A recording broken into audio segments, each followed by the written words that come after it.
تو صحابہ کرام کی بہت تھوڑی سی جماعت اس قافلے پر حملہ کرنے کے لیے نکلی۔ ادھر ابو سفیان کو جب خبر لگی کہ مدینہ سے اللہ کے رسول اور آپ کے صحابہ مجھ پر حملہ کرنے والے، اس نے فوراً بڑی تیزی کے ساتھ اپنے ایک آدمی کو مکہ بھیجا کہ مجھے مدد کی ضرورت ہے ورنہ پورا قافلہ میرا لوٹ جائے۔ مکہ میں جب خبر پہنچی تو مکہ سے تقریباً 1000 کا لشکر جو ہے وہ تیار ہو کر کے اللہ کے رسول اور آپ کے صحابہ سے مقابلہ کرنے کے لیے مکہ سے نکل گیا۔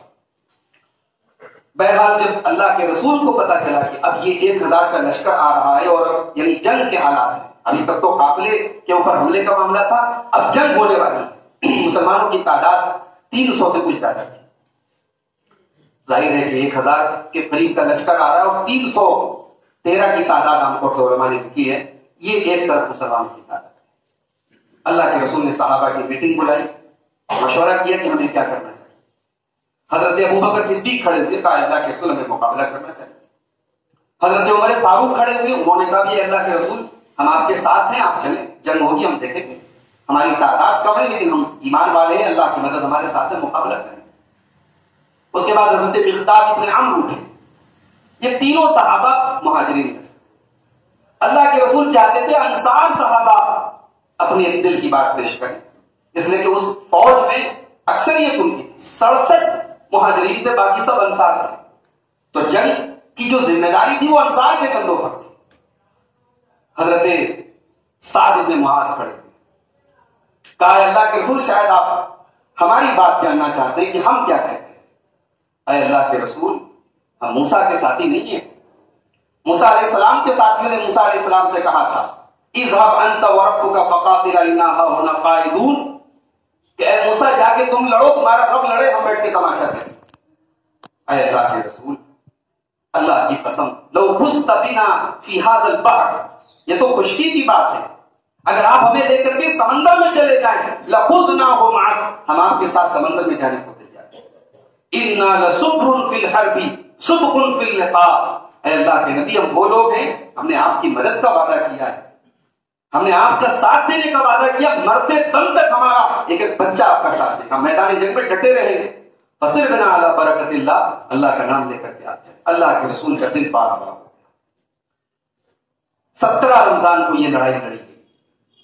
لڑائی کے پہلے کی رات اللہ کے رسول نے رات بھر اللہ کی بارگاہ میں دعاؤں میں گزاری۔ ظاہر ہے کہ تعداد کے اعتبار سے، سامان کے اعتبار سے، وسائل کے اعتبار سے یہ جنگ جو ہے یہ کوئی کمپیریزن کی جنگ تھی نہیں، کوئی مقابلہ تھا نہیں۔ ایک طرف 300، ایک طرف 1000، ادھر صرف 2 گھوڑے، ادھر سینکڑوں گھوڑے تھے، اونٹ تھے، ہتھیار تھے، مسلمان کمزور تھے، ان کی تعداد بھی کم تھی۔ اللہ کے رسول نے رات بھر دعائیں، اور اس دعا میں ایک جملہ بڑا مشہور ہے، اللہ کے رسول نے دعا کی اللہم ان تہلک هذه العصابۃ لن تعبد فی الارض، اے اللہ اگر یہ مٹھی پر مسلمان ہلاک ہو گئے تو پھر اس سرزمین پر تیری عبادت کرنے والا کوئی نہیں۔ اتنا رو رو کر کے آپ دعائیں کر رہے تھے، اتنا گڑ گڑا رہے تھے کہ حضرت ابوبکر صدیق نے پیچھے سے آ کر کے اللہ کے رسول سے چمٹ گئے اور کہا کہ اللہ کے رسول بس کیجیے، اللہ تعالیٰ آپ کی ضرور مدد کرے گا، اللہ آپ کے سہارے کے لیے کافی۔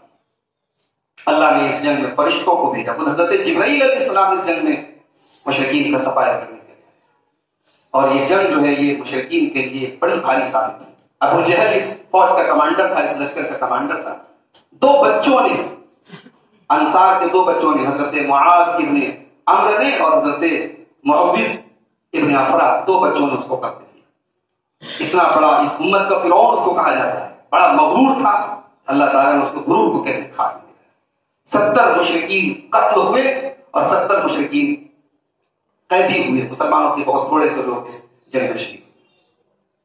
بہرحال جب یہ جنگ ہوئی تو ظاہر ہے مشرکین کے اندر انتقام کے جذبات بڑھ گئے، اور وہ جو ابو سفیان مال تجارت لے کر کے آئے تھے، اب مشرکین نے یہ طے کر لیا کہ اب یہ پورا مال اب ہم بدلہ لینے کے لیے جنگ کریں گے اور ہم یہ پورا مال اس پر انویسٹ کریں گے۔ لاکھوں کا مال تھا، اس سے ہتھیار خریدے گئے تیاری کے لیے، اور 1 سال بعد شوال سن 3 ہجری میں دوسری جنگ ہوئی مسلمانوں اور مشرکین کے درمیان، جسے جنگ احد کہا جاتا ہے۔ جنگ احد کے موقع پر بھی اللہ کے رسول نے صحابہ کی میٹنگ کی اور کہا کہ کیا کرنا چاہیے۔ بہت سارے صحابہ کی رائے تھی ہمیں مدینہ میں رہنا چاہیے، جب وہ لوگ مدینہ کے قریب آئے تب مقابلہ کرنا چاہیے۔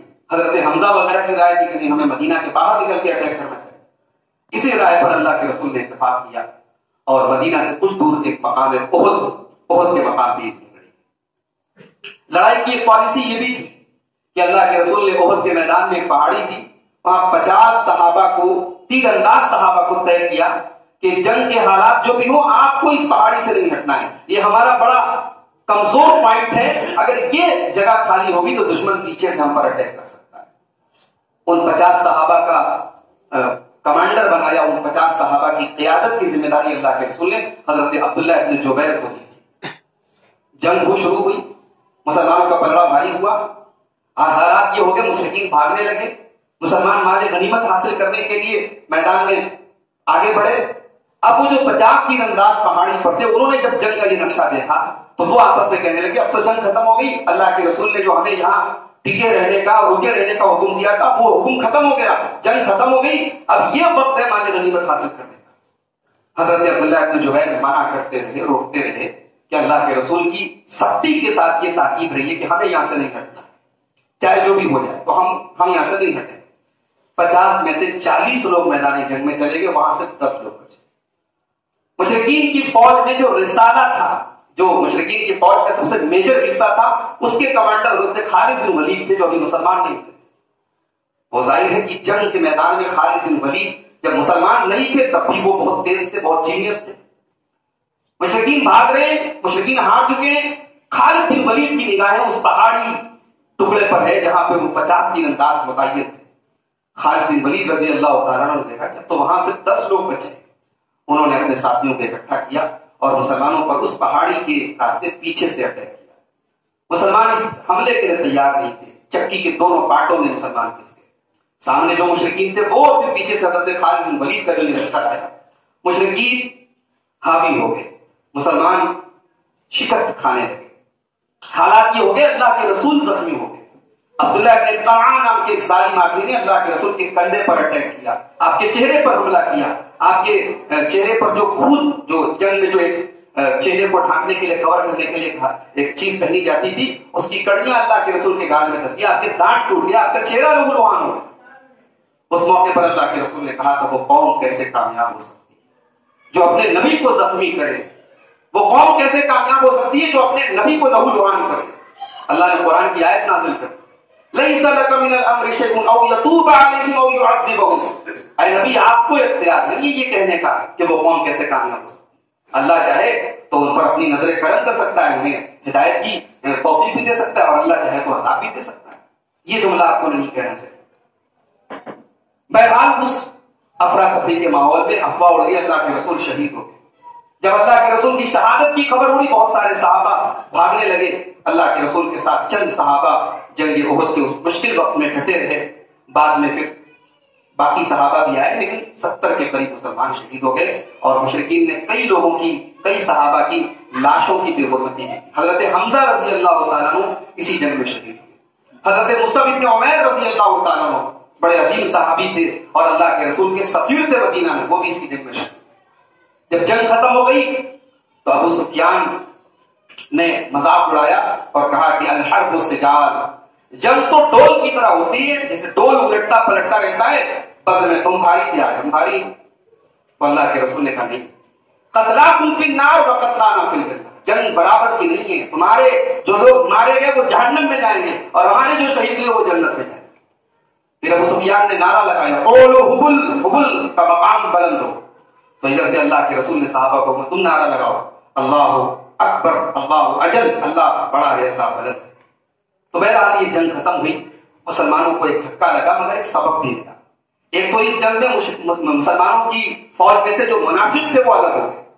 اللہ کے رسول جنگ احد میں جب مدینہ سے نکلے تھے 1000 لوگ تھے، مگر راستے میں 300 منافق الگ ہو گئے کہ ہماری بات نہیں مانی گئی، ہم اس جنگ میں ساتھ نہیں تھے.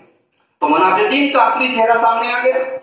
اور پھر رسول کی ایک نافرمانی اس جنگ میں کتنی بھاری پڑی، یہ سبق مسلمان. تو یہ دوسری بڑی جنگ تھی جو مسلمانوں اور مشرکین کے درمیان مدینہ کی زندگی میں لڑے. اس کے بعد یہودیوں کے کچھ قبیلوں نے اللہ کے رسول کے ساتھ غداری کی. اللہ کے رسول نے بہرحال ان کا مقابلہ کیا اور ان کو ان کے انجام تک پہنچایا. سن 4 ہجری میں غزوہ احزاب لڑی گئی. اس میں مشرکین کا بہت بڑا لشکر، جتنے بڑے بڑے مشرکین کے قبیلے تھے سب اکٹھا ہو گئے، اور یہودی بھی اس میں شامل تھے. 12,000 کا لشکر اور مدینہ کے اوپر اٹیک کرنے کے لیے یہ تیار ہو. اللہ کے رسول صلی اللہ علیہ وسلم اور صحابہ کے لیے بڑی نازک صورتحال تھی. قرآن کریم میں اللہ نے آیت نازل کی کہ یہاں یہ موقع تھا، ہنالک ابتلی المؤمنون وزلزلوا زلزالا شدیدا. غزوہ خندق کا وہ موقع تھا جب مسلمان ہلا دیے گئے. بڑی نازک صورتحال تھی، چھوٹی سی آبادی تھی مدینہ کے اندر مسلمانوں کی. پھر خود مدینہ کے اندر یہودیوں کا قبیلہ تھا بنو قریظہ، جو اللہ کے رسول کے ساتھ معاہدہ کر چکا تھا ہم آپ کا ساتھ دیں گے، مگر غزوہ احزاب کے موقع پر اس قبیلے نے بھی غداری کر دی تھی. سامنے سے 12,000 کا لشکر اٹیک کرنے والا ہے اور خود مدینہ کے اندر یہودیوں کا یہ قبیلہ غداری پر آ رہا ہے. اللہ کے رسول نے صحابہ سے مشورہ کیا. حضرت سلمان فارسی نے اس موقع پر یہ رائے دی کہ ہمارے یہاں جب ایسے حالات ہوں کہ ہم مقابلہ کرنے کی چھمتا نہیں رکھتے تو ہم خندق کھود دیتے ہیں تاکہ دشمن ہم تک پہنچ ہی نہ سکے. چنانچہ خندق کھودی گئی مدینہ کے باہر، جہاں سے مدینہ کی سرحد شروع ہوتی تھی وہاں خندق کھودی گئی. بڑی لمبی چوڑی خندق، بڑا آسان کام نہیں تھا. چٹانوں کو پھاڑ پھاڑ کے رس خندق بنانا، گہری اور لمبی خندق. صحابہ کرام اور اللہ کے رسول نے بھوکے پیاسے رہ کے فاقے کر کے پیٹ پہ پتھر باندھ کے وہ خندق بنائی. مشرکین کا جب لشکر پہنچا تو خندق کو کراس کرنے کی ہمت نہیں کر پایا، لیکن مقابلے کی بھی نوبت نہیں تھی. اللہ تعالیٰ نے بہرحال مدد کی اور ایک سخت ہوا آئی، آندھی آئی. مشرکین کے جو کھیلے وغیرہ پہ ٹوٹ گئے، ان کی دیگیں الٹ گئیں، ان کے سب جانور بھاگنے لگے اور ان کو پھر اپنا پورا یہ لشکر وہاں سے لے کر بھاگنا پڑا. تو غزوہ احزاب میں کوئی باضابطہ مقابلہ نہیں ہوا، کوئی جنگ نہیں، بس تھوڑی بہت تیر اندازی، تھوڑی جھڑپ ہوئی. لیکن جب یہ لشکر مایوس ہو کر کے واپس لوٹا تو پورے عرب میں مسلمانوں کی ایک دھاک جمی، کیونکہ اس سے بڑا لشکر مسلمانوں پر اٹیک نہیں کر سکتا. غزوہ احزاب میں 12,000 کا لشکر اور مشرکین کے تمام قبیلوں کا لشکر اکٹھا ہو گیا. تو مسلمانوں کی ایک دھاک پورے عرب میں جم گئی اور اس کے بعد مسلمان اسلام کی تبلیغ میں بھی زور و شور سے لگے. سن 6 ہجری میں اللہ کے رسول نے خواب دیکھا کہ میں مکہ جا رہا ہوں، خانہ کعبہ کا طواف کر رہا ہوں، اپنے جانور کی قربانی کر رہا ہوں، اپنے بال کو مڑا رہا ہوں. آپ نے صحابہ کو یہ خواب بتایا اور کہا انشاءاللہ ہم عمرہ کرنے کے لیے مکہ جائیں. چنانچہ 1400 صحابہ کرام کو لے کر کے اللہ کے رسول مکہ سے عمرہ کرنے کے لیے. راستے میں جگہ پڑتی ہے حدیبیہ، وہاں پہ مشرکین نے روک دیا، کہا آپ کو مکہ میں انٹری کی اجازت نہیں ہے. مشرکین کی طرف سے بات چیت کرنے کے لیے پہلے عروہ بن مسعود ثقفی آیا. اس نے اللہ کے رسول سے بات کیا. اللہ کے رسول نے کہا کہ ہم لڑنے کے لیے نہیں آئے ہیں، ہم اپنے ساتھ کوئی ہتھیار وغیرہ نہیں لائے ہیں، جو تلواریں ہیں وہ میان کے اندر ہیں، ہم عمرہ کریں گے چلے جائیں.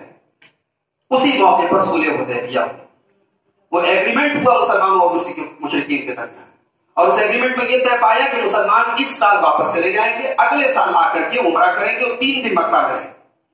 یہ بھی طے پایا کہ 10 سال تک اب دونوں فریق میں جنگ نہیں ہوگی. یہ بھی طے پایا کہ مسلمانوں کا کوئی آدمی اگر مدینہ سے مکہ چلا جائے تو مشرکین اسے نہیں لوٹائیں، اور مشرکین کا کوئی آدمی اگر مدینہ چلا آئے تو مسلمان اسے لوٹائیں. یہ جو دفعہ تھی اس پوری ایگریمنٹ کی، یہ جو دفعہ تھی، اس میں بظاہر مسلمان کو ڈاؤن ہو رہے تھے، مگر اللہ کے رسول نے صلح کرنے کے لیے اس دفعہ کو بھی مان لیا. حضرت عمر وغیرہ بہت ناراض تھے اس دفعہ کو لے کر کہ یہ تو ہم اسلام پر ہیں، حق پر ہیں، تو ہم اتنے ڈاؤن ہو کر کے کیوں صلح کریں. مگر اللہ کے رسول صلی اللہ علیہ وسلم نے اللہ کے حکم سے مصلحت کے طور پہ کہا نہیں، ہم اس صلح کے لیے. اس صلح کے بعد اب جب جنگ کے حالات بند ہو گئے، اب مسلمانوں کو کھلم کھلا دعوت و تبلیغ کرنے کا ایک موقع مل گیا. مسلمانوں کے جو رشتہ دار مکہ میں تھے وہ ان کے پاس آتے جاتے تھے، انہیں دعوت و تبلیغ کرتے تھے. آس پاس کے جتنے قبائل تھے انہیں اسلام کی دعوت پیش کرنے لگے. جو بڑے بڑے اس دور کے بادشاہ تھے، اس بڑے بڑے چھوٹی چھوٹی حکومتوں کے جو حکمراں تھے، اللہ کے رسول نے ان کو خطوط لکھ کر کے انہیں اسلام کی دعوت دی. تو یہ صلح حدیبیہ کے بعد کا جو پیریڈ ہے یہ مسلمانوں کے بڑے فیور کا پیریڈ ہے، اور اسی لیے اللہ تعالیٰ نے قرآن میں اسے فتح مبین قرار دیا ہے. اگلے سال اللہ کے رسول صلی اللہ علیہ وسلم صحابہ کو لے کر کے آئے اور آپ نے عمرہ بھی کیا.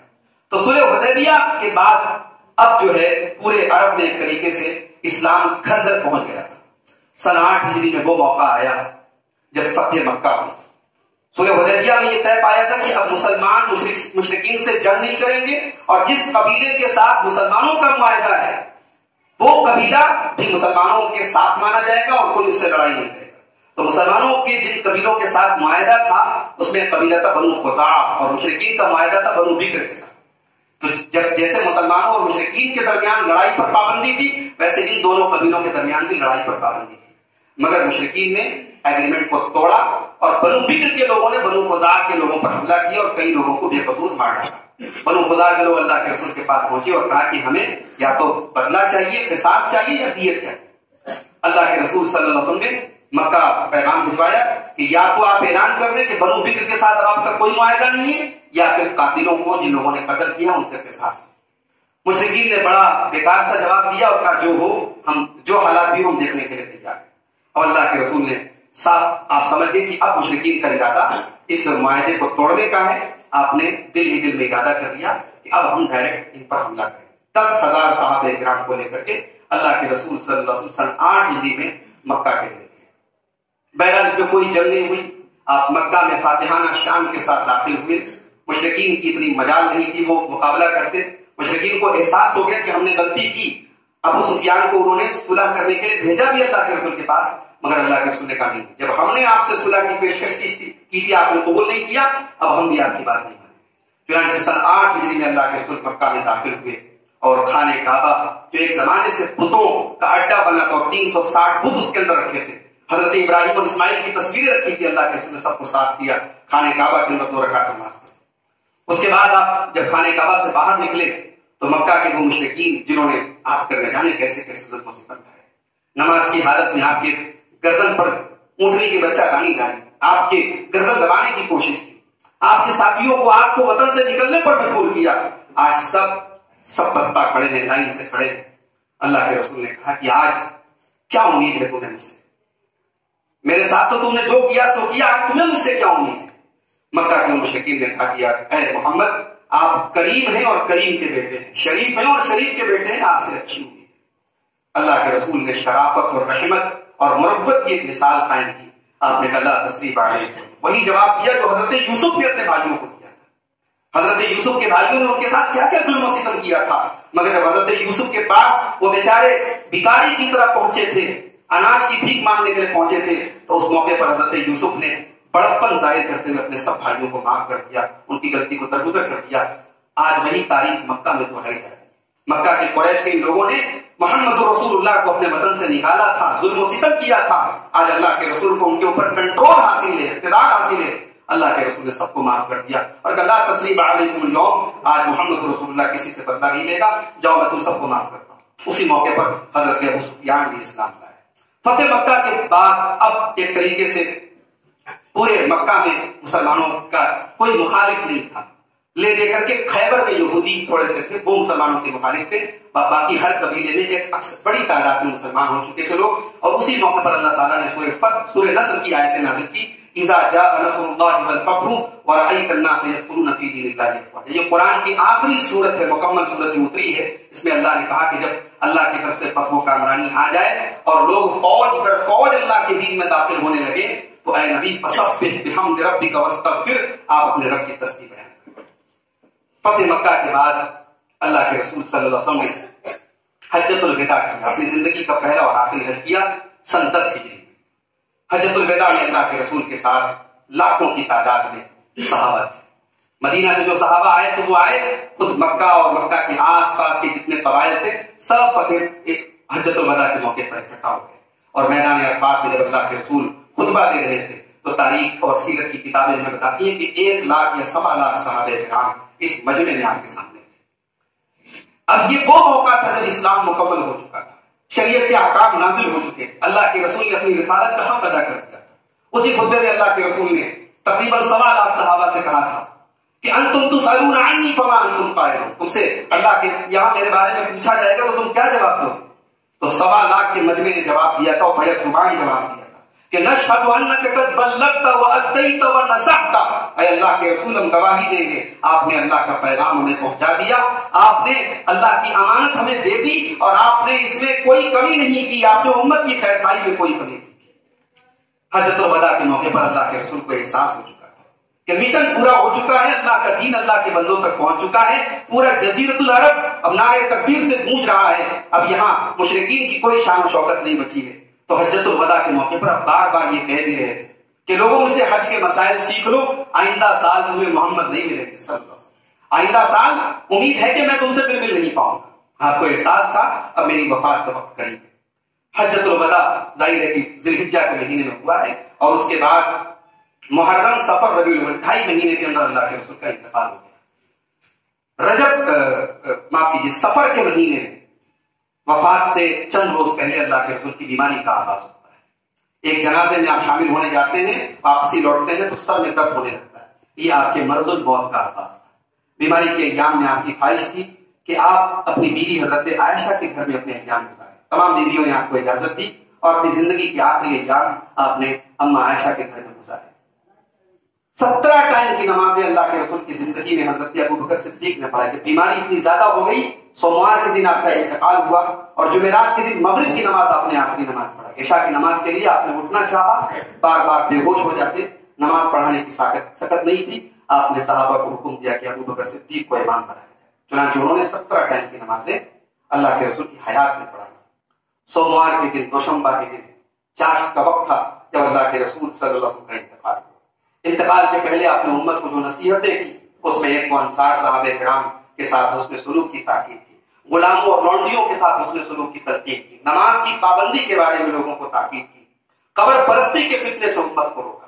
اللہ کا نبی جب دنیا سے جا رہا ہے، کوئی پراپرٹی، کوئی دولت، کوئی دنیا کا عیش و آرام چھوڑ کے نہیں جا رہا ہے۔ اللہ کے رسول دنیا سے جا رہے اس حال میں کہ آپ کی ذرا ایک یہودی کے گھر میں گروی رکھی، اس حال میں جا رہے ایک ٹوٹا پھوٹا کمزور سا کچا سا مکان ہے جس میں آپ کی بیویاں رہتی ہیں۔ آپ نے اپنی بیویوں کے لیے، اپنے نواسوں کے لیے، اپنی بیٹی کے لیے کوئی پراپرٹی نہیں چھوڑی۔ یہ اس بات کی علامت اور دلیل ہے کہ آپ اللہ کے سچے رسول تھے۔ کوئی دنیا دار انسان ہوتا وہ دنیا میں اپنی زمین جائیداد، جس کو اتنا اختیار ملا ہو، اتنا پاور ملا ہو، اتنے چاہنے والے ملے ہوں، اور نہ جانے کیا کیا بنا تھا، مگر آپ اللہ کے سچے رسول تھے۔ آپ نے اپنی دنیا کے لیے کچھ نہیں بنایا، بلکہ آپ کو وفات کے پہلے اللہ تعالیٰ کی طرف سے یہ اختیار بھی دیا گیا تھا کہ اگر آپ چاہیں تو کچھ دن اور آپ کو دنیا کی نعمتیں مل جائیں، دنیا کی زندگی مل جائے، مگر آپ نے اللہ کے پاس جانے کو قبول کر لیا۔ وفات کے پہلے آپ کی زبان پر جو الفاظ تھے، اللہم بالرفیق الاعلیٰ، اے اللہ تو سب سے اعلیٰ رفیق ہے، تو اپنی رفاقت میں مجھے بلا لے۔ اللہ کے رسول کی وفات 12 ربیع الاول سن 11 ہجری کو سوموار کا دن تھا۔ وفات کے بعد پورے مدینہ میں ظاہر ہے کہ ماتم اور صدمے کا ماحول تھا۔ آپ کی بیٹی حضرت فاطمہ کا برا حال تھا، آپ کی بیویوں کا برا حال تھا۔ حضرت انس کہتے ہیں اللہ کے رسول جس دن مدینہ آئے اس سے زیادہ روشن دن کوئی نہیں تھا، اور جس دن اللہ کے رسول کی وفات ہوئی اس دن سے زیادہ تاریخ کوئی دن نہیں تھا۔ آپ کی جنازے کی نماز کسی امام نے نہیں پڑھی، جماعت سے نہیں پڑھی۔ آپ کے کمرے میں جتنی جگہ تھی اتنی تعداد میں لوگ آتے، 4-5 جتنے لوگ آپ آتے تھے، انڈیویجولی الگ الگ لوگ اپنی اپنی جنازے کی نماز پڑھتے تھے۔ آپ کو نہلانے میں، آپ کو قبر میں اتارنے میں آپ کے اہل بیت، آپ کے گھر کے لوگ اور آپ کے خاص جو صحابہ تھے، آپ کے غلام تھے، حضرت شکران کا نام آتا ہے، حضرت اسامہ بن زید کا نام آتا ہے، حضرت علی کا نام آتا ہے، حضرت عباس اور ان کے بیٹوں کا نام آتا ہے۔ ان لوگوں نے آپ کو نہلایا۔ نہلانے کے ٹائم بھی لوگ صحابہ کرام کنفیوز ہو گئے کہ آپ کا کپڑا کیسے اتارے۔ اللہ کی طرف سے ایک فرشتے نے آواز دی کہ اللہ کے رسول کا کپڑا نہیں اتارا گیا۔ اسی حال میں آپ کے بدن پہ کپڑا تھا، کپڑے سمیت آپ کو غسل دیا گیا، آپ کو 3 سوتی چادروں میں کفنایا گیا، اور بدھ کے روز آپ کو آپ کی اسی حجرے میں جہاں آپ کی وفات ہوئی تھی آپ کو دفنایا گیا۔ یہ اللہ کے رسول کی سیرت کی میں نے ایک جھلکی کہہ لیجیے آپ کے سامنے پیش کی۔ بہت سارے واقعات ہیں، بہت ساری چیزیں ہیں جو ظاہر ہے کہ خطبہ جمعہ کے مختصر سے وقت میں بیان نہیں کر سکا۔ اللہ کے رسول کی پوری زندگی ہمارے لیے نصیحت ہے، نمونہ ہے۔ اللہ نے قرآن میں کہا کہ تمہارے لیے اللہ کے رسول ایک بہترین نمونہ ہے۔ ہمیں چاہیے کہ ہم اللہ کے رسول کی سیرت پڑھیں، ایک اچھے باپ بننے کے لیے بھی پڑھیں، ایک اچھے شوہر بننے کے لیے پڑھیں، ایک اچھے انسان بننے کے لیے بھی پڑھیں۔ اللہ کے رسول کی نماز، آپ کی عبادت، آپ کا لین دین، آپ کا شادی بیاہ، آپ کی زندگی کا ہر پہلو ہمارے لیے نمونہ ہے۔ اللہ سے دعا ہے رب العالمین ہمیں اپنے نبی کی سیرت کو سمجھنے کی، پڑھنے کی اور اس پر عمل کرنے کی توفیق عطا فرمائے۔ رب العالمین ہمیں اپنے نبی سے سچی محبت کرنے کی توفیق عطا فرمائے۔ اللہ کے نبی کی اطاعت اور آپ کی اتباع میں ہمیں زندگی گزارنے کی توفیق عطا فرمائے۔ اللہ کے نبی سے عقیدت اور محبت ہمارے دل میں پیدا فرما دے۔ رب العالمین اپنے نبی سے، نبی کے صحابہ سے، نبی کے اہل بیت سے اور ان تمام لوگوں سے جن سے اللہ کے نبی نے محبت کرنے کا حکم دیا ہے، اللہ ہمیں سچی اور صحیح محبت کرنے کی توفیق عطا فرمائے۔ جب تک ہم دنیا میں زندہ رہیں، اسلام پر زندہ رہیں، خاتمہ ہم سب کا ایمان پر ہو۔ ملک کے بعض حصوں میں فساد کی خبریں بھی آ رہی ہیں، تریپورہ کے بارے میں خبریں آ رہی ہیں، تصویریں آ رہی ہیں کہ وہاں مسلمانوں پر بڑے ظلم کھائے جا رہے ہیں۔ اللہ خیر کرے، اللہ مسلمانوں کے جان و مال اور عزت و آبرو کی حفاظت فرمائے۔ اللہ تمام فسادی اور ظالم لوگوں کو ان کے انجام تک پہنچائے، اور اللہ ہمارے ملک کے امن اور سکون کو برقرار رکھے، آمین۔ وآخر دعوانا الحمدللہ۔